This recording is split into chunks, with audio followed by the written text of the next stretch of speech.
Well, Theresa May announcing that she's stepping down from Parliament, of course, leaving a shambolic record during her time as Prime Minister. And if Rishi Sunak doesn't watch it, his legacy is going to end up being much the same, because we heard months ago about this so-called emergency legislation from the Prime Minister to stop the boats. Well, no sign of it still. It's still not been implemented. And bear in mind, of course, 500 million quid handed over, or going to be handed over, to the French to stop the boats. And what have we seen? We've seen much of the same this year in terms of boats crossing from France to England as we saw last year. Make no mistake about it, hundreds of people arriving in a single day recently this week as well. And of course, on top of that, you had the speech on extremism from Rishi Sunak, but very little actual action, nothing changing. In fact, the warning now that London, our capital city, disgracefully becoming a no-go zone for Jews. Absolutely disgusting stuff.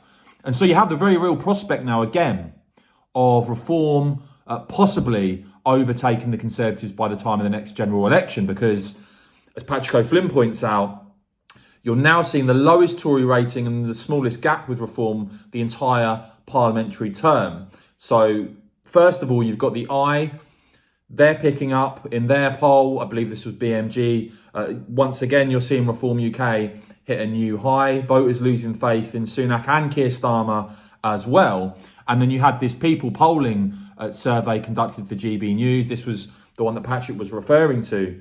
Well, you've actually got Labour on 46, the Tories down now to just 18%, and Reform on 13%, just 5 points behind. And of course, the remarkable thing with all of this, if you compare the response to the disastrous by-election results and the horrendous national poll results, the reactions that Boris Johnson and Liz Truss got from Conservative MPs constantly destabilising their leadership and criticising their lack of popularity. But you're now seeing Rishi Sunak actually dragging the Tory party below the levels of support it enjoyed by the party when Johnson and Truss were in place. And virtually no Tory MPs yet still have actually called for Sunak to go. What you have got is Conservative grassroots supporters, it seems, increasingly disillusioned with Sunak as leader, and the likes of David Campbell-Bannerman from the Conservative Democratic Organisation there. After the budget now, you're seeing Conservative support continue to drop.